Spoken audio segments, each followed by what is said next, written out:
أشهد أن لا إله إلا الله وحده لا شريك له وأشهد أن محمدا عبده ورسوله أما بعد فأعوذ بالله من الشيطان الرجيم بسم الله الرحمن الرحيم الحمد لله رب العالمين الرحمن الرحيم مالك يوم الدين إياك نعبد وإياك نستعين اهدنا الصراط المستقيم صراط الذين أنعمت عليهم غير المغضوب عليهم ولا الضالين.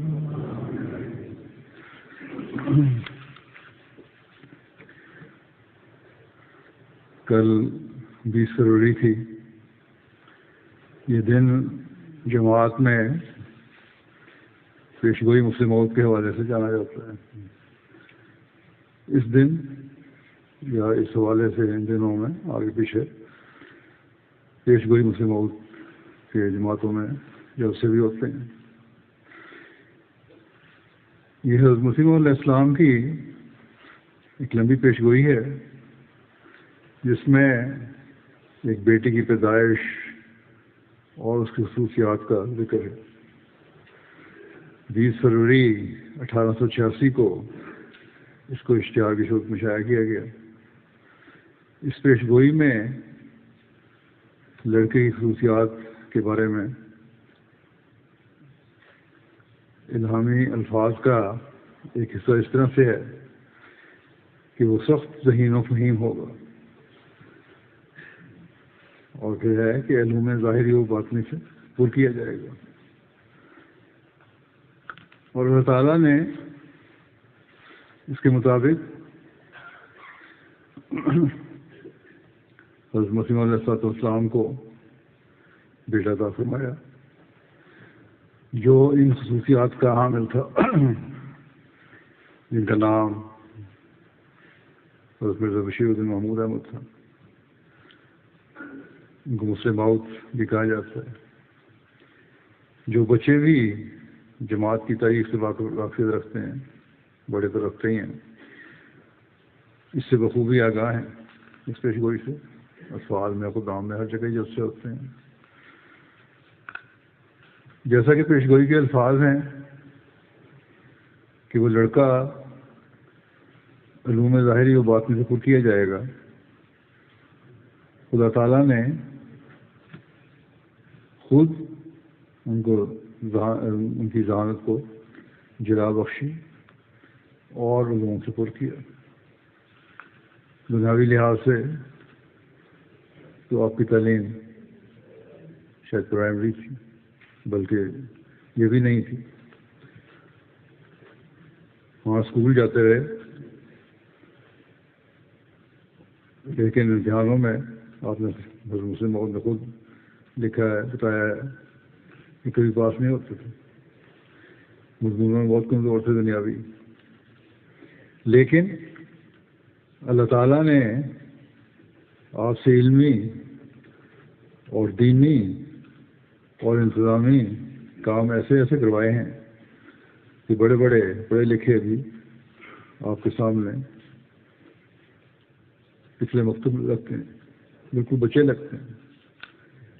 اور آپ کا 52 سالہ دور خلافت اس کا منہ بولتا ثبوت ہے. آپ نے دنیا کے مختلف موضوعات پر بے شمار تقاریر کی، مضامین لکھے. دینی اور قرآنی علوم کی تو کوئی انتہا ہی نہیں ہے.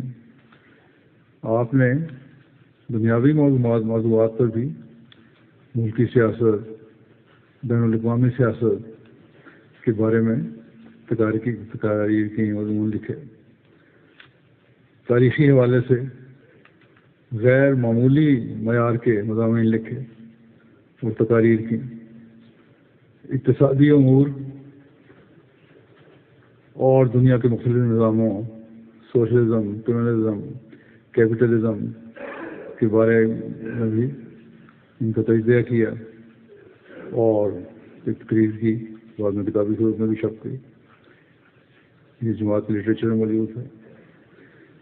حتیٰ کہ عسکری معاملات، فوجی معاملات اور سائنسی اور علمی موضوعات پر بھی علم و معرفت کی وہ باتیں بیان فرمائیں کہ انسان کی عقل دنگ رہ جاتی ہے. بہت سی تقاریر آپ نے غیروں کے سامنے کی اور وہ ان کی گہرائی اور معرفت کی تعریف کی بغیر نہیں رہ سکے.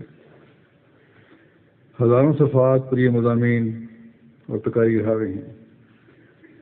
مختصر وقت میں ان کی تفصیل بیان کرنا ممکن نہیں، بلکہ صرف تعارف بھی ممکن نہیں ہے. نمونتاً میں چند نمونے یہاں پیش کروں گا جو صرف تعارف پر مبنی ہیں. اسلام کا اقتصادی نظام، نظام نو، اسلام میں اختلافات کا آغاز، یہ موضوعات ایسے ہیں جن کا اکثر جماعت میں ذکر ہوتا ہے. ان سے ہٹ کر بعض دوسرے مضامین جو ہیں عموماً لوگوں کے سامنے نہیں آتے، ان کا تعارف میں پیش کروں گا. آپ نے ترکی کا مستقبل اور مسلمانوں کا فرض کے نام پر ایک مشورہ دیا اور تبصرہ کیا، اور یہ 1919 کی بات ہے، یعنی آپ کی خلافت کے ابتدائی دور کی. اس کا خلاصہ یا تعارف یہ ہے کہ اس کے اتحاد ملت کے ہر موقع سے پوری طرح فائدہ اٹھانے کے لیے حضور نے ایسے وقت میں جب کہ ترکیہ حکومت خطرے میں تھی، نہایت مدبرانہ رہنمائی کرتے ہوئے 18 ستمبر 1919 کو یہ کتاب تحریر فرمائی. مختلف خیال مسلمانوں کے اتحاد و اجتماع کے لیے آپ نے یہ رہنما اصول بیان فرمایا کہ میرے نزدیک اس جلسے کی بنیاد صرف یہ ہونی چاہیے کہ جیسا ہونا تھا وہاں ترکی حکومت کے حق میں، کہ ایک مسلمان کہلانے والی سلطنت کو ہٹا دینا یا ریاستوں کی حیثیت دینا ایک ایسا فعل ہے جسے ہر ایک فرقہ جو مسلمان کہلاتا ہے ناپسند کرتا ہے، اور اس کا خیال بھی اس پر گرا گزرتا ہے.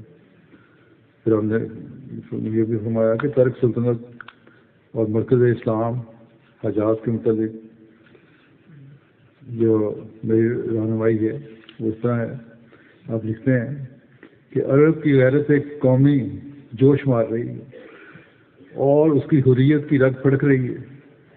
1300 سال کے بعد اب وہ پھر اپنی چار دیواری کا آپ حاکم بنا ہے اور اپنے حسن انتظام اور عدل و انصاف سے اس نے اپنے حق کو ثابت کر دیا.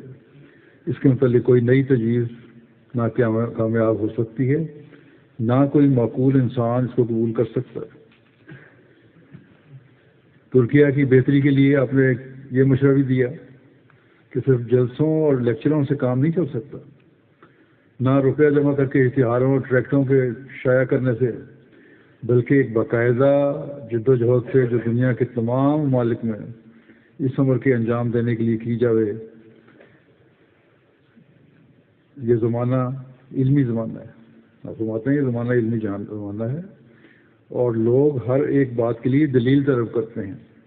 بس اس مشکل کام کو پورا کرنے کے لیے باقاعدہ انتظام ہونا چاہیے، بے فائدہ کام دانا کا کام نہیں. یہی بات آج مسلمانوں کو سوچنی چاہیے. یہ تو صرف ترکی کو مسلسل تعلق ہے اس زمانے میں. آج پہلے سے بڑھ کر مسلمان دنیا اور عرب دنیا کو اس پر سوچنے کی ضرورت ہے کہ صرف نعرے لگانے سے، میٹنگیں کرنے سے کام نہیں بنے گا، عملی اقدام اٹھانے پڑیں گے. ترکوں یا اسلام کے خلاف بغض و تعصب کی وجہ بیان کرتے ہوئے آپ نے فرمایا کہ آباء و اجداد سے ان کے دل میں، یعنی اسلام مخالف لوگوں کے دلوں میں اسلام کی نسبت اس قدر بدظنیاں بٹھائی گئی ہیں کہ وہ اسلام کو ایک عام مذہب کے طور پر خیال نہیں کرتے، بلکہ ایک ایسی تعلیم خیال کرتے ہیں جو انسان کو انسانیت سے نکال کر جانوروں اور وہ بھی وحشی جانور بنا دیتی ہے، جانور اور وہ بھی وحشی جانور بنا دیتی ہے۔ اسلام کے سوا دوسرے مذاہب سے وہ دوڑتے نہیں، مگر قابل نفر سمجھتے ہیں، مگر اسلام سے وہ خوف کھاتے ہیں، یعنی جو اسلام مخالف لوگ ہیں اس کی ترقی کو تہذیب و شائستگی کے راستے میں روک ہی نہیں خیال کرتے، بلکہ خود انسانیت کے لیے اسے مہلک یقین کرتے ہیں۔ اور آج کل تو اس پر پہلے سے زیادہ زور دیا جا رہا ہے، ہر جگہ ہر ملک میں جو رائٹ ونگ ہے یا دوسرے ہیں وہ اسلام کے خلاف بڑی مہم چلا رہے ہیں، مسلمانوں کے خلاف مہم چلا رہے ہیں۔ اس صورتحال کی تبدیلی کے لیے رہنمائی یہ فرمائی کہ مسلمان اپنی غلطی سے تائب ہو کر خدا تعالیٰ کی طرف رجوع کریں اور خود اسلام کو سمجھیں اور اس کی حقیقت سے آگاہ ہوں اور دوسروں کو آگاہ کریں، تاکہ وہ نفرت و ادوار جو اس وقت مسلمانوں پر آ رہا ہے وہ دور ہو۔ اگر مذہب کی خاطر انہوں نے تبلیغ نہیں کی، اگر خدا کے حکموں کے متحد انہوں نے اس بے نظیر تعلیم کو دنیا کے سامنے پیش نہیں کیا، ہم نے تو یہی ہوا نا، اسلام نے کب پیش کیا؟ تو اب اپنی حیات کے قیام کے لیے ہی کچھ کوشش کریں، زندہ رہنا ہے اس کے لیے کچھ کوشش کریں، کیونکہ ان کی زندگی اور اسلام کی تبلیغ دونوں لازم و ملزوم ہو گئے ہیں۔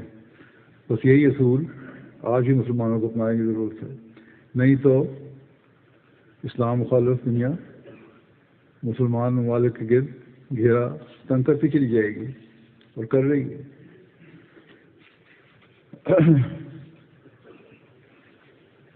پھر ایک موقع پیدا ہوا آل پارٹیز کانفرنس کا، اس پر آپ نے آل پارٹیز کانفرنس کے پروگرام پر ایک نظر کے عنوان سے ہدایات دی۔ یہ پمفلٹ حضور نے آل انڈیا مسلم پارٹیز کانفرنس کے اجلاس میں پیش کرنے کے لیے 13 جولائی 1925 کو تاریخ فرمایا۔ منتظمین کانفرنس کی خواہش تھی کہ امام جماعت احمدیہ و نفس شفیع اس میں شریک ہو کر اپنے خیالات کا اظہار فرمائیں۔ حضرت مسلم موعود نے تحریر فرمایا کہ میں خود اس میں شمولیت سے معذور ہوں، لیکن اپنے نمائندوں کے ذریعے سے اپنے خیالات پیش کر دیتا ہوں۔ اس پمفلٹ میں حضور نے سب سے پہلے اسلام کی مذہبی اور سیاسی تعریف بیان فرمائی اور فرمایا کہ اسلام کی ایک تو مذہبی تعریف ہے جس کا ہر شخص کو اختیار ہے کہ وہ جو چاہے اس کی تعریف کرے، دوسری اسلام کی سیاسی تعریف ہے۔ سیاسی طور پر کون لوگ مسلمان ہیں، اس کا جواب صرف ہندو، عیسائی اور سکھ ہی دے سکتے ہیں جن سے مسلمانوں کا سیاسی واسطہ پڑتا ہے، کیونکہ اگر ایک جماعت کے پیرو جو خود کو مسلمان کہتے ہیں اور سمجھتے ہیں ان کو دوسرے فرقے کے لوگ خواہ غیر مسلم ہی سمجھیں، لیکن سیاست میں ہندو اور سکھ جب اس سے معاملہ کریں گے تو اس سے ایک ہی معاملہ کریں گے، اور جو کارروائی وہ ایک قوم کے خلاف کریں گے وہی دوسری قوم کے خلاف بھی کریں گے۔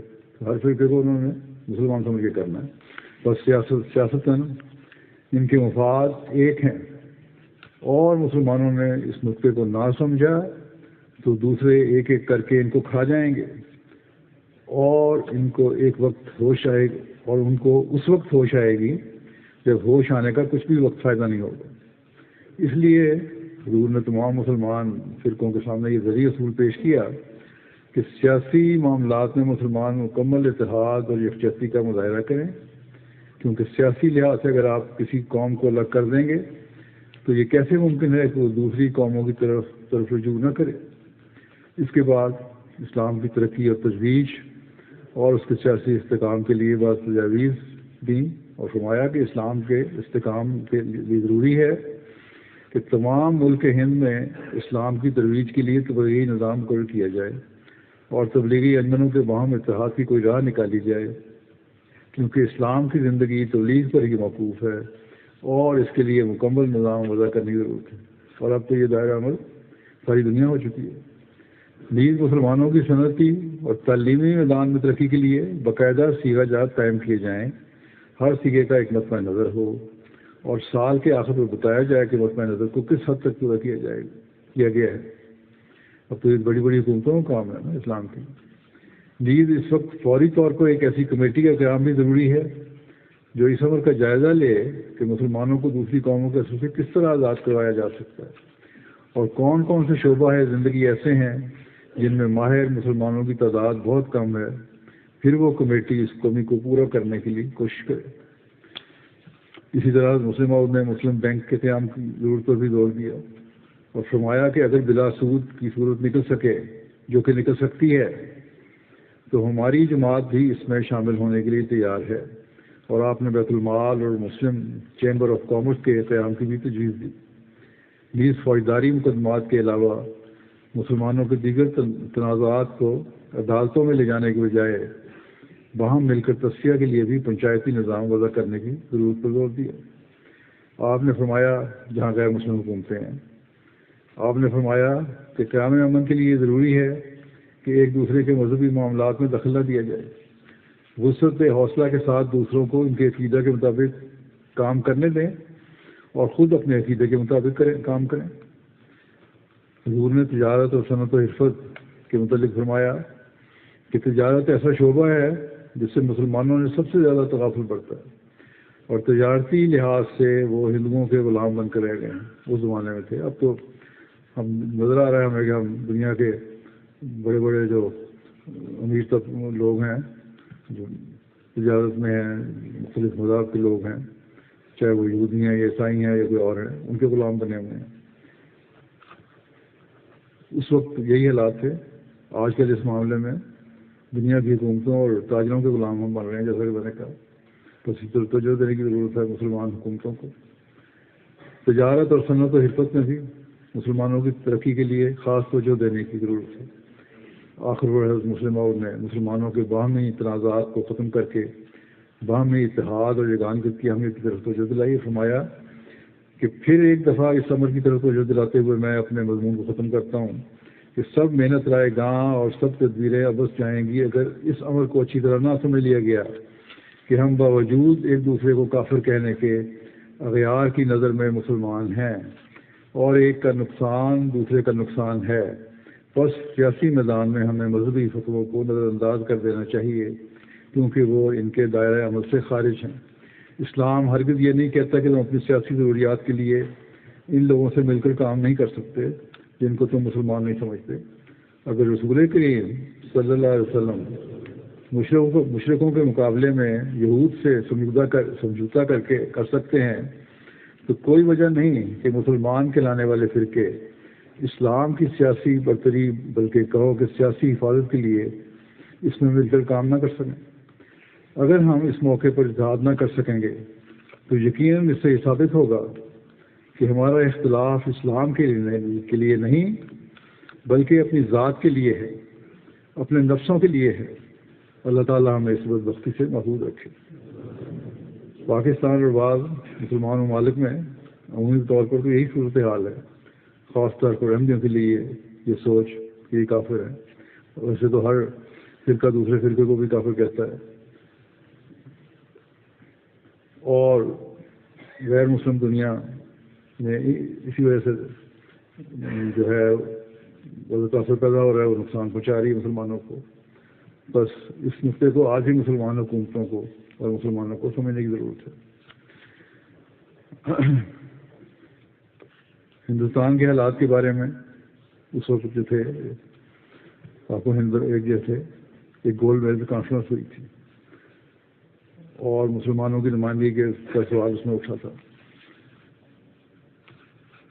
حکومت برطانیہ نے ہندوستان کی آزادی کے جائزے کے لیے ایک کمیشن مقرر کیا تھا جس نے ہر 10 سال بعد جائزہ لینا تھا کہ کس حد تک یہ لوگوں کو اختیار دیے جا سکتے ہیں کہ وہ علیحدہ حکومت قائم کریں۔ اس کے پہلے صدر ایک انگریز بیرسٹر تھے، اس کمیشن کے صدر، ان کا نام سر جان سائمن تھا۔ بہرحال اس کمیشن اور ان فیصلوں پر مختلف وقتوں میں بحث کی جاتی رہی اور حضرت مسلم نے مختلف وقتوں میں رہنمائی فرماتے ہوئے اپنی تفصیلی خیالات بھی پیش کیے اور مسلمانوں کی رہنمائی بھی کی. اس سلسلے میں ایک گول میز کانفرنس ہوئی جس کی تفصیل کا ہماری تاریخ میں کے حوالے سے اور مسلموں کے حوالے سے ذکر ملتا ہے. حکومت برطانیہ کے قائم کردہ کمیشن کی رپورٹ اہل ہند کی توقعات سے پوری نہ اتری، اس لیے وہ انہیں قبول نہ تھی. ان حالات میں حکومت کی طرف سے گول میز کانفرنس کے انعقاد کا اعلان ہوا. اس کی تفصیل اس طرح ہے تاکہ برطانیہ اور ہندوستان کے نمائندگان ایک جگہ جمع ہو کر ہندوستان کے سیاسی ارتقاء کے بارے میں غور و فکر کر سکیں. اس موقع پر حضور نے مسلمانوں کی رہنمائی کے لیے فوری طور پر یہ مضمون تعریف فرمایا اور انہیں نصیحت کی کہ وہ باہمی تفرقہ اور اختلافات کو ترک کر دیں اور قومی مفاد کی خاطر اتفاق اور اتحاد سے کام کریں. صرف اس طریقے پر وہ مخالف قوم کا مقابلہ کرتے ہوئے اپنے حقوق حاصل کرنے میں کامیاب ہو سکیں گے. انہیں کوشش کرنی چاہیے کہ کانفرنس میں ایسے نمائندے جائیں جو قوم کی نمائندگی کا حق ادا کر سکیں. حضور نے اس موقع پر گورنمنٹ کو بھی مشورہ دیا کہ وہ سیاسی جماعتوں کے مشورے سے نمائندوں کا انتخاب کرے تاکہ کانفرنس کے فیصلوں کو لوگ خوش دلی سے قبول کر لیں. مسلمانوں کے حقوق کی حفاظت کے سلسلے میں حضور نے فرمایا، میرے نزدیک آل مسلم پارٹیز کانفرنس کے لیے کام کا وقت ابھی آیا ہے. خالی اس امر کو اشاعہ کر دینا کہ مسلمانوں کے یہ مطالبات ہیں کافی نہیں ہے. اگر ایسے لوگ راؤنڈ ٹیبل کانفرنس میں گئے جنہوں نے ان مطالبات کو کچھ ٹال دیا تو آل پارٹیز کانفرنس کے فیصلے کی قیمت کچھ بھی باقی نہیں رہتی. بس یہی وقت ہے کہ وہ ایک طرف گورنمنٹ کو غلط انتخاب کے بد نتائج سے آگاہ کرے اور دوسری طرف پبلک کو اس کے خطرات سے واقف کرے اور اس وقت تک آرام نہ لے جب تک مسلمانوں کی نمائندگی کا فیصلہ مسلمانوں کے منتخب نمائندوں اور ان کے اہم سیاسی انجمنوں کے ذریعے نہ ہو. اور یہ مشورے بہت سے حلقوں میں بڑی سنجیدگی سے لیے گئے اس زمانے کے جو حالات تھے اس کے مطابق. پھر ہندوستان کے اس وقت کے جو سیاسی حالات تھے ان کے حل کے بارے میں آپ نے مضمون لکھا. اس ضمن میں آپ نے مضمون میں اس وقت کے جو حالات تھے ان کا حل پیش کیا. سائمن کمیشن کی رپورٹ چھپنے کچھ دیر بعد اس کا بھی ذکر ہوا رپورٹ حکومت برطانیہ نے لندن میں گول میز کانفرنس منعقد کرنے کا ارادہ ظاہر کیا جیسا کہ ذکر ہوا ہے تاکہ ہندوستان کے سیاسی ارتقاء کے مختلف پہلوؤں پر غور کر کے آئندہ کے لیے لائے عمل تجویز کیا جائے. کیونکہ سائمن کمیشن نے مسلمانوں کے حقوق کو پوری طرح مد نظر نہیں رکھا تھا اس لیے حضور کو تشویش تھی اور آپ چاہتے تھے کہ آئندہ مسلمانوں کے حقوق کو نظر انداز نہ کیا جائے. اس لیے حضور نے مناسب سمجھا کہ اس موقع پر سائمن کمیشن رپورٹ پر تبصرہ کر کے اس کے نقائص واضح کیے جائیں اور ہندوستان کے مسائل کا ایسا حل پیش کیا جائے کہ آئندہ زمانے میں سب قومیں صلح اور آشتی سے باامن زندگی گزار سکیں. چنانچہ آپ فرماتے ہیں، میں سمجھتا ہوں کہ گو ایک مذہبی آدمی ہونے کے لحاظ سے مجھے سیاست ملکی سے اس قدر تعلق نہیں ہے جیسا کہ ان لوگوں کی جو رات دن انہی کاموں میں پڑے رہتے ہیں جیسا کہ ان لوگوں کا ہے جو رات دن انہی کاموں میں پڑے رہتے ہیں. لیکن اس قدر میری ذمہ داری صلح اور آشتی پیدا کرنے کے متعلق زیادہ اور نیز میں خیال کرتا ہوں کہ شورش کی دنیا سے پیدا ہونے کی وجہ سے میں شاید کئی امور کی طے کو زیادہ آسانی سے پہنچ سکتا ہوں بنسبت ان لوگوں کے کہ جو اس جنگ میں ایک یا دوسری طرف سے شامل ہیں. بس اس وقت جبکہ راؤنڈ ٹیبل کانفرنس کے اعلان کی وجہ سے لوگوں کی توجہات مسئلہ ہندوستان کے حل کرنے میں لگی ہوئی ہیں، بہت بڑا ایشو تھا اس زمانے میں یہ. میں یہی مناسب سمجھتا ہوں کہ اپنے خیالات دونوں ملکوں کے غیر متعصب لوگوں کے سامنے رکھوں. حضور نے اپنے تبصرہ مسلمانوں کے حقوق اور مطالبات پر سیر حاصل بحث کی اور اس کی معقولیت کو اجاگر کیا.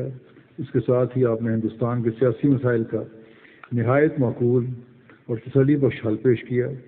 اس کے جامع و معنی تبصرہ کا انگریزی ایڈیشن، اس کے جامع معنی تبصرہ کا انگریزی ایڈیشن میں شائع کرنے کے لیے فوراً پہنچا دیا گیا تاکہ گول میز کانفرنس میں شامل ہونے والے اسے پڑھ کر فائدہ اٹھا سکیں۔ مسلمان نمائندوں کو خاص طور پر اس سے فائدہ پہنچا، چنانچہ انہوں نے پہلی بار متفقہ طور پر کامیابی سے اپنے مطالبات کانفرنس میں پیش کیے۔ فائدہ ہوا آسمان میں، جس کا ہندوستان کے صاحب الرائے لوگوں پر گہرا اثر ہوا، اور وہ ہندوستان میں مسلمانوں کی خصوصی حیثیت کے قائل ہو کر ان کے مطالبات کی معقولیت اور افادیت کو تسلیم کرنے پر مجبور ہو گئے۔ حضور کی یہ کتاب ہندوستان اور انگلستان دونوں جگہ بہت مقبول ہوئی اور اسے بڑی دلچسپی اور توجہ سے پڑھا گیا، اور کئی مدبر سیاستدانوں اور صحافیوں نے شاندار الفاظ میں حضور کو خراج تحسین پیش کیا۔ تاریخ احمدیت میں کئی واقعات درج ہیں۔ یہ تبصرہ جیسا کہ میں نے کہا دونوں حلقوں میں بڑا مقبول ہوا، سب توجہ سے پڑھا گیا، اور اس کی چند نمونے پیش کرتا ہوں۔ لارڈ میسٹن سابق گورنر یو پی کہتے ہیں، میں آپ کا ممنون ہوں کہ آپ نے مجھے امام جماعت احمدیہ کے نہایت دلچسپ تصنیف ارسال فرمائی ہے۔ میں نے بھیجنے والے کو لکھ رہے ہیں، میں نے قبل ازیں بھی ان کی چند تصنیفات دلچسپی سے پڑھی ہیں۔ مجھے امید ہے کہ اس کتاب کا پڑھنا میرے لیے خوشی اور فائدہ کی موجب ہوگا۔ Lieutenant commander Kenworthy member parliament کہتے ہیں، کتاب ہندوستان کے سیاسی مسائل کا حل کے ارسال فرمانے پر آپ کو بہت ممنون ہوں۔ میں نے اسے بہت دلچسپی سے پڑھا ہے۔ سر میلکم ہیلر گورنر صوبہ یو پی اور سابق گورنر پنجاب لکھتے ہیں امام مسجد لندن کو کہ اس کتاب کے لیے جو آپ نے امام جماعت احمدیہ کی طرف سے میرے نام بھیجی ہے، میں آپ کو بہت ممنون ہوں۔ میں جماعت احمدیہ کے حالات سے خوب واقف ہوں اور اس روح کو خوب سمجھتا ہوں اور اسے اور قدر کی نگاہ سے دیکھتا ہوں جسے لے کر وہ ہندوستان کے اہم مسائل کے حل کے لیے کام کر رہی ہے۔ مجھے یقین ہے کہ یہ کتاب میرے لیے مفید ہوگی اور میں اسے بہت دلچسپی کے ساتھ پڑھوں گا۔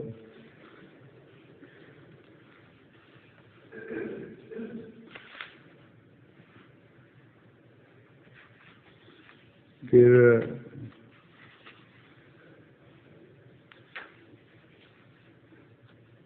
سر ہون او ملر کہتے ہیں کہ اس چھوٹی سی کتاب کے ارسال کے لیے، جس میں مسئلہ ہند کے حل کے لیے امام جماعت احمدیہ کی تجاویز مندرج ہیں، میں تہہ دل سے آپ کا شکریہ ادا کرتا ہوں۔ سائمن کمیشن کی تجاویز پر یہی ایک مفصل تنقید ہے جو میری نظر سے گزری ہے۔ میں ان تفصیلات کے متعلق کچھ عرض نہ کروں گا جن کے متعلق اختلاف رائے ایک لازمی امر ہے، لیکن میں اس اخلاص، معقولیت اور وضاحت کی داد دیتا ہوں جس سے کہ ہز ہولینس امام جماعت احمدیہ نے اپنی جماعت کے خیالات کا اظہار کیا ہے، اور میں ہز ہولینس حضرت مسلم بشیر الدین کی بلند خیالی سے بہت متاثر ہوا ہوں۔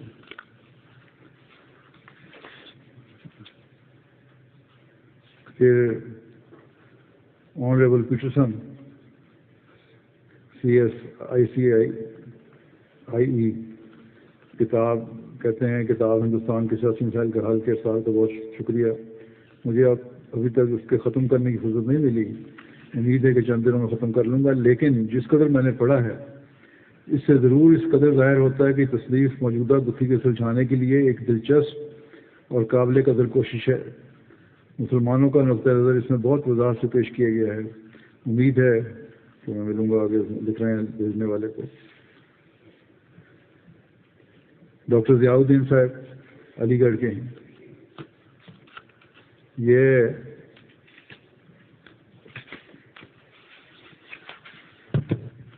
کہتے ہیں کہ میں نے جناب کی کتاب نہایت دلچسپی سے پڑھی۔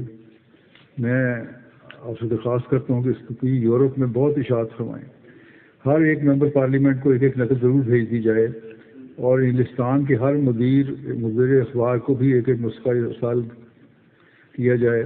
اس کتاب کی ہندوستان کی نسبت انگلستان میں زیادہ اشاعت کی ضرورت ہے۔ جناب نے اسلام کی ایک اہم خدمت انجام دی ہے. اب یہ غیر احمدی لکھ رہے ہیں کہ اسلام کی خدمت انجام دی ہے، اور یہاں کہتے ہیں غیر احمدی تو غیر مسلم ہے احمدی. سیٹھ حاجی عبداللہ ہارون صاحب MLA کراچی کہتے ہیں میری رائے میں سیاست کے باب میں جس قدر کتابیں ہندوستان میں لکھی گئی ہیں ان میں کتاب ہندوستان کے سیاسی مسائل کا حل بہترین تصانیف میں سے ہے. علامہ ڈاکٹر سر محمد اقبال لکھتے ہیں کہ تبصرے کے چند مقامات کا میں نے مطالعہ کیا ہے، نہایت عمدہ اور جامع ہے. اخبار انقلاب لاہور نے لکھا جناب مرزا صاحب نے اس تبصرے کے ذریعے سے مسلمانوں کی بہت بڑی خدمت انجام دی ہے. یہ بڑی بڑی اسلامی جماعتوں کا کام تھا جو مرزا صاحب نے انجام دیا. اخبار سیاست لاہور لکھتا ہے کہ مذہبی اختلافات کی بات چھوڑ کر دیکھیں تو جناب مرزا بشیر الدین محمود احمد صاحب نے میدان تصنیف و تالیف میں جو کام کیا ہے وہ بلحاظ ضخامت و افادہ ہر تعریف کا مستحق ہے. اور سیاست میں اپنی جماعتوں کو عام مسلمانوں کے پہلو چلانے میں آپ نے جس اصول عمل کی ابتدا کر کے اس کو اپنی قیادت میں کامیاب بنایا ہے وہ بھی ہر منصف مزاج مسلمان اور حق شناس انسان سے خراج تحسین وصول کر کے رہتا ہے. آپ کی سیاسی فراست کا ایک زمانہ قائل ہے. کہتے ہیں کہ آپ کی سیاسی فراست کا ایک زمانہ قائل ہے اور نہرو رپورٹ کے خلاف مسلمانوں کو مجتمع کرنے میں، سائمن کمیشن کے روبرو مسلمانوں کا نقطہ نظر پیش کرنے میں، مسائل حاضرہ پر اسلامی نقطہ نگاہ سے مدلل بحث کرنے اور مسلمانوں کے حقوق کے استدلال سے مملوک کتابیں شائع کرنے کی صورت میں آپ نے بہت ہی قابل تعریف کام کیا ہے. زیر بحث کتاب سائمن رپورٹ پر آپ کی تنقید ہے جو انگریزی زبان میں لکھی گئی ہے، جس کے مطالعے سے آپ کی وسعت معلومات کا اندازہ ہوتا ہے. آپ کا طرز بیان سلیس اور قائل کر دینے والا ہوتا ہے. آپ کی زبان بہت شستہ ہے. یہ سے کچھ تو پھر دنیا کی موجودہ بے چینی کا اسلام کیا علاج پیش کرتا ہے، اس بارے میں بھی آپ نے لکھا.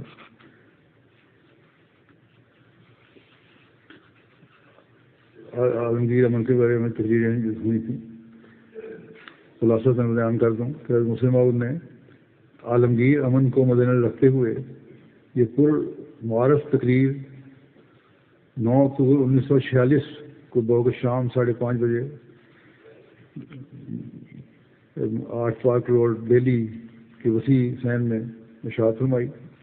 اس تقریر کو سننے کے لیے کئی سو غیر احمدی اور غیر مسلم معززین تشریف لائے. انہوں نے نہایت توجہ اور سکون کے ساتھ حضور کی تقریر کو سنا. پہلی دفعہ مورخہ 15 اپریل 1961 کو صدر میں شائع ہوئی تھی.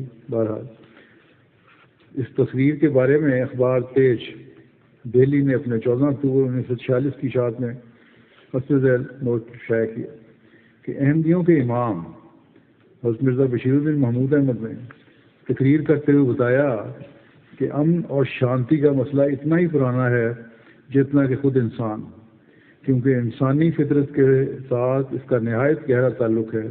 اگر اس کا قیام مطلوب ہے تو اس کے لیے جذبہ دشمنی اور نفرت کو ختم کرنا پڑے گا. مسئلہ سیاسی نہیں ہے بلکہ اخلاقی ہے، اور اگر ہم خدا کی خدائی سے باخبر ہوں اور روٹی کا پیار، لالچ وغیرہ کو چھوڑ دیں تو اس کے بعد ہم میں نفرت اور لالچ کے بجائے برادری اور محبت کے جذبات پیدا ہو سکتے ہیں. مذہبی دنیا کے اختلافات ختم ہو سکتے ہیں بشرطے کہ ہم ایک دوسرے کے جذبات کا احترام کرنا سیکھیں. مذہبی دنیا کے اختلافات ختم ہو سکتے ہیں بشرطے کہ ہم ایک دوسرے کے جذبات کا احترام کرنا سیکھیں اور اپنے اندر قوت برداشت پیدا کریں. جس طرح مذہبی معاملات میں تحمل کی ضرورت ہے، ٹھیک اسی طرح دنیا داری کے معاملات میں بھی اس کا ہونا لازمی ہے. مسلمانوں ہندوؤں کے زمانے میں بھی کافی تھا مسئلہ، عیسائیوں کے ساتھ بھی تھا. فرمایا کہ ہمیں قومیت اور رنگ کے جھگڑوں کو ختم کر کے عالمگیر برادری کا جذبہ پیدا کرنا چاہیے. تو یہ پھر تعارف تھا اس مضمون کا. پھر ایک مضمون آپ نے لکھا اس کے اعتراض پر کہ ہمارا فرض ہے کہ مظلوم قوم کی مدد کریں چاہے وہ ہمیں ماریں یا دکھ دیں. دہلی کے اخبار کے بیان پر یہ تبصرہ تھا. دہلی کے اخبار نے لکھا تھا کہ احمدی پاکستان کی حمایت کر رہے ہیں، حالانکہ ان کے ساتھ دوسرے مسلمانوں نے اچھا سلوک نہیں کیا. بتا رہا ہے احمدیوں کو کہ احمدی پاکستان کی حمایت کرتے ہیں، حالانکہ مسلمان سے اچھا سلوک نہیں کرتے. جب پاکستان بن جائے گا، پھر یہ لکھتا ہے کہ جب پاکستان بن جائے گا تو مسلمان پھر ان کے ساتھ وہی سلوک کریں گے جو کابل میں ان کے ساتھ ہوا تھا، اور اس وقت احمدی کہیں گے کہ ہمیں ہندوستان میں شامل کر لو. یہ اخبار نے تبصرہ کیا. حضرت مسلم عمر نے 16 مئی 1947 کو نماز مغرب کے بعد اس کو تبصرہ کرتے ہوئے فرمایا، ہمارا فرض ہے کہ ہم مظلوم قوم کی مدد کریں چاہے وہ ہمیں ماریں یا دکھ پہنچائیں. نیز آپ نے فرمایا کہ ہمارا دشمن اگر ہمارے ساتھ ظلم اور بے انصافی بھی کرے تو ہم انصاف سے کام لیں گے. حضور کے اس خطاب کو اس کا دھیان میں بھی شائع کیا گیا تھا کی صورت میں. آج کل بھی بعض لوگ یہ سوال اٹھاتے ہیں کہ حضرت مسلم عمر نے کیوں پاکستان میں شامل ہونے کی حمایت کی تھی. تو یہ خطاب اس کا جواب ہے. اس وقت کے حالات مسلمانوں کی مدد کی ضرورت تھی، اور جماعت ہمیشہ مسلمانوں کی مدد کے لیے صف اول میں ہے. حضرت مسلم عمر نے یہ انکار نہیں کیا کہ جماعت سے یہ ظلم نہیں ہوگا، اور فرمایا کہ جو بھی ہو اس وقت مسلمانوں کو مدد کی ضرورت ہے اور احمدیوں کو ہم ساتھ دینا چاہیے کیونکہ ہم نے مسلمانوں کو ساتھ دینا ہے.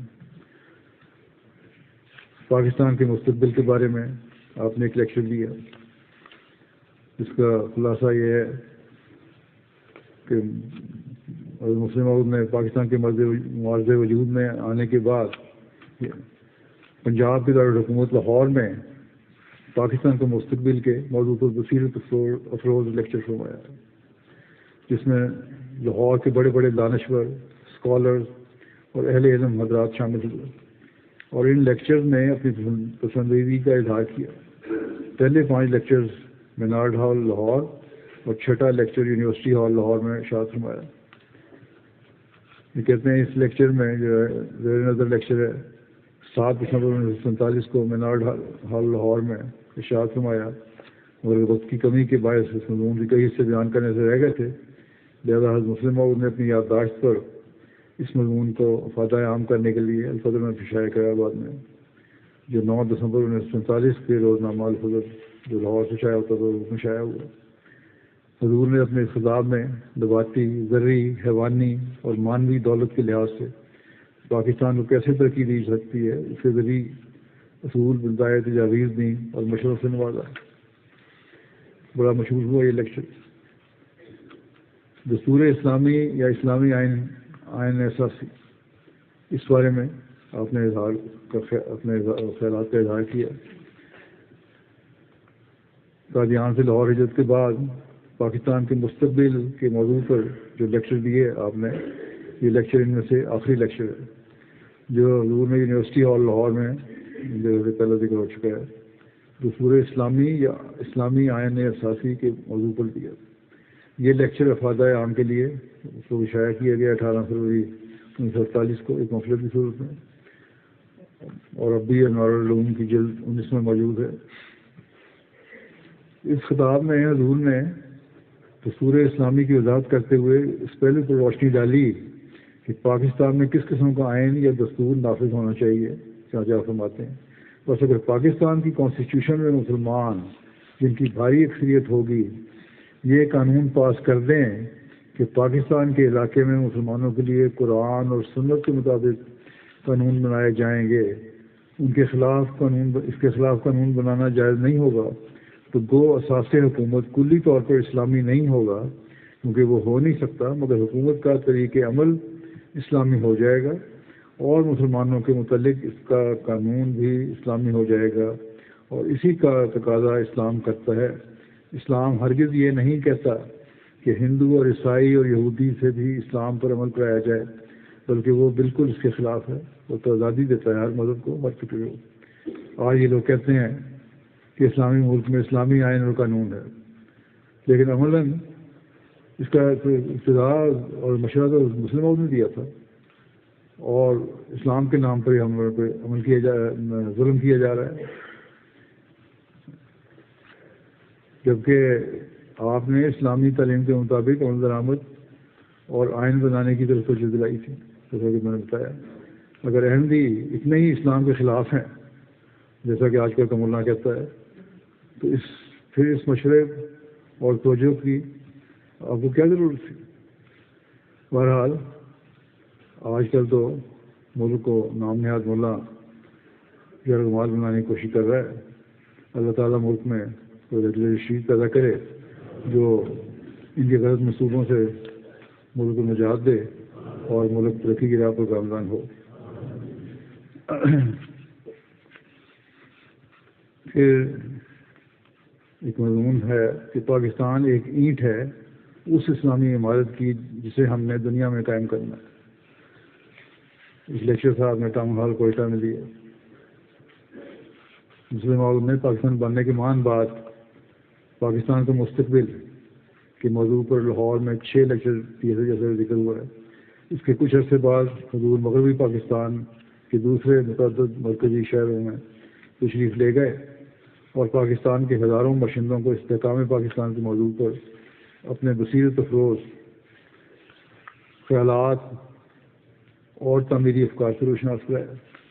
جون 1948 میں حضور کوئٹہ تشریف لے گئے اور کوئٹہ میں نہایت معلومات افزا اور روح پرور پبلک لیکچر فرمائے، جن میں پاکستان کو پیش آمدہ اہم ملکی مسائل میں اہل پاکستان کی رہنمائی کرتے ہوئے نہایت شرح و بست سے بڑی تفصیل سے انہیں اپنی قولی اور ملی ذمہ داریوں کی بجاوری کی طرف توجہ دلائی اور اپنے پرجوش اور محبت بھرے الفاظ میں بے پناہ قوت ایمانی اور ناقابل تسخیر عزم و ولولہ سے لاکھوں پژمردہ اور غمزدہ دلوں میں زندگی اور بشارت کی ایک زبردست روح پھونک دی۔ یہ خطاب حضرت مسلم عود میں 4 جولائی 1948 کو ٹاؤن ہال کوئٹہ میں پاکستان اور اس کے مستقبل کے موضوع پر ارشاد فرمایا تھا۔ اس کو الفظ میں شائع ہوا 1952 میں یہ مارچ میں، اور اس کا بڑا لوگوں کا اثر ہوا۔ پاکستان کی ترقی اور اس کے استحکام کے سلسلے میں زرعی نسائل 11 نومبر 1949 کو جماعت احمدیہ سرگودا نے کمپنی باغ میں ایک پبلک جلسہ منعقد کیا۔ اس زمانے میں تو جلسے کر سکتے تھے، اب تو ہم اپنے جلسے کی ترویج بھی نہیں کر سکتے۔ یہ جلسہ اس لحاظ سے ایک ممتاز خصوصیت کا حامل تھا کہ اس میں پہلی بار حضرت مسلم عود نے سرگودا اور مضافات کے ان ہزارہا احمدی اور غیر احمدی احباب کو جو اس تقریب میں شمولیت تشریف لائے تھے جیسے اپنی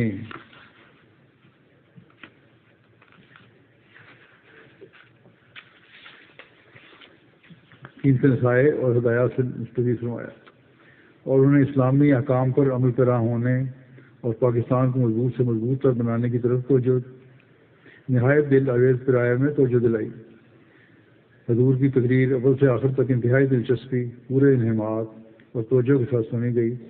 حضور نے پاکستان کی حفاظت و سلامتی کا خیال رکھنے کی طرف توجہ دلاتے ہوئے فرمایا، ہم نے خود کہا تھا کہ خدایا ہمیں یہ ملک دے، اب اس کو صحیح طور پر قائم رکھنا اور اسے ترقی دینا ہمارے ہاتھ میں ہے۔ اگر ہم اپنے فرائض کو نہیں سمجھیں گے تو ہم شرمندہ ہوں گے، اس جہان میں بھی اور اگلے جہان میں بھی۔ اللہ تعالیٰ ہمیں کہے گا کہ میں نے تمہیں یہ ملک دیا تمہارے مطالبے پر، مگر تم نے اسے ضائع کر دیا۔ آج کل یہی لگے ہوئے ہیں مولانا ضائع کرنے پر۔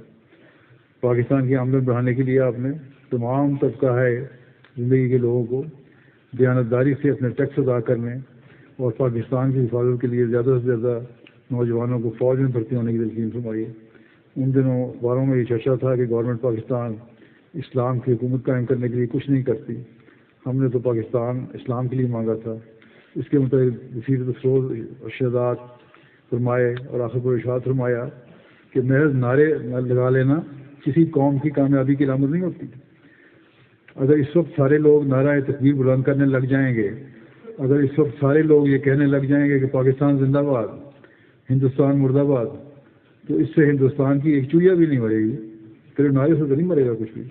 لیکن اگر سب لوگ ان باتوں پر عمل کرنے لگ جائیں جن کا بھی میں نے ذکر کیا ہے، جو تقریر ذکر فرمایا تھا. تاجر ٹیکس دینے لگ جائیں، عوام الناس بغیر ٹکٹ کے ریل کا سفر نہ کریں، نوجوان بےہودہ باتوں میں اپنا وقت ضائع کرنے کے بجائے تعلیم میں ترقی کریں، اور جو مضبوط نوجوان ہیں وہ فوجوں میں بھرتی ہوں اور اکثر رشوت خوری کی عادت کو ترک کر دیں اور تمام کام دیانتداری اور محنت کے ساتھ کریں تو پاکستان عملی زندگی میں مضبوط ہوتا چلا جائے گا. لیکن آج کل پہلے سے بڑھ کر اس کے خلاف ہو رہا ہے. پھر آپ ایک دفعہ بھی پاکستان کی آپ فرماتے ہیں، پھر آپ ایک دفعہ بھی پاکستان زندہ باد نہ کہیں، نتیجہ یہی نکلے گا کہ پاکستان زندہ باد، چاہے نعرہ لگاؤ یا نہ لگاؤ، پاکستان بہرحال زندہ باد کا عملی ثبوت ملے گا. اس کے ہی مضامین بھی بہت سارے ہیں. ایک نمونہ تو میں نے لیا ہے روس اور موجودہ جنگ کے حوالے سے. جنگ عظیم دوم میں روس کا پولینڈ میں داخل ہونا اس کے اوپر تبصرہ ہے. جنگ عظیم دوم کے دوران جب روس پولینڈ میں داخل ہوا تو اس وقت مسلم اور نے یہ مضمون تحریر فرمایا. 21 ستمبر 1939 کے روزنامہ الفضل میں شائع ہوا. حضور نے اس مضمون میں روس کے پولینڈ میں داخلے کی وجوہات اور مقاصد کا ذکر کرتے ہوئے تبصرہ فرمایا کہ روس پولینڈ کو تقسیم کرنا چاہتا ہے، اس کی نیت ٹھیک نہیں لگتی. اس نے جرمنی کے ساتھ گٹھ جوڑ کر لیا اور اپنی فوجیں پولینڈ بھیجنے پر اس لیے مصر ہے کہ جرمنی کے لیے پولینڈ پر قبضہ کے لیے سہولت پیدا کرتے اور بغیر خون ریزی کے پولینڈ کی حکومت ختم ہو جائے. اگر اس طرح کامیابی نہ ہو تو اس معاہدے کے ذریعے جرمنی پولینڈ پر حملہ کر دے. اگر دوسری اقوام دخل نہ دیں تو ٹھیک، ورنہ جرمنی پولینڈ کو کچل دے اور دونوں ممالک اس کو تقسیم کر لیں. نیز اس مضمون میں حضور نے اس جنگ کے بعد کے حالات پر روشنی ڈالی اور اپنی بصیرت افروز اور بصیرت و فراست سے اتحادیوں کو مفید مشورے دیے اور بڑے عمدہ مشورے تھے. تبھی بہرحال پولینڈ بچ گیا. بین الاقوامی حالات پر بھی آپ کی گہری نظر تھی جیسے میں نے کہا، اور سلسلہ میں آپ کے اور بھی مضامین ہیں. دینی لٹریچر تفاسیر، جیسا کہ میں نے کہا کہ غیر معمولی تعداد میں خطبات جمعہ اور جماعتی جلسوں پر اور موقعوں پر تقاریر تو علم و عرفان کے خزانہ ہے. تفسیر کبیر پہلے 10 جلدوں میں تھی پرانی، اور اب اس میں مزید کچھ شامل کیا گیا ہے آپ کے نوٹس سے، تو 15 جلدوں میں نئی شامل ہوئی ہے، نئی چھپ چکی ہے، اور مضامین مزید تفصیل سے بیان ہوئے ہیں. پھر اور مزید صورتوں کی تفصیل بھی بعض نوٹس آپ کے ملے ہیں، ان کا جائزہ لیا جا رہا ہے. شاید جب ان کو شائع کیا جائے تو اس کی بھی 30 جلدیں بن جائیں گی، کیونکہ 30,000 صفحات ہیں. بس اللہ تعالیٰ نے حضرت مسیح علیہ السلام سے پیش گوئی میں جو وعدہ فرمایا تھا اسے ہر پہلو سے حضرت مرزا بشیر الدین محمود احمد نے پورا ہوتا دکھایا ہے. چند مثالیں میں نے بھی آپ کو دی ہیں. اس آپ کے علم و عرفان کے اس لٹریچر کو ہمیں پڑھنے کی بھی کوشش کرنی چاہیے. اور بہت ساری ایسی باتیں ہیں جو آج کل کے حالات میں بھی منطبق ہو رہی ہیں اور اسے ہم فائدہ اٹھا سکتے ہیں. اس لیے اللہ تعالیٰ توفیق دے.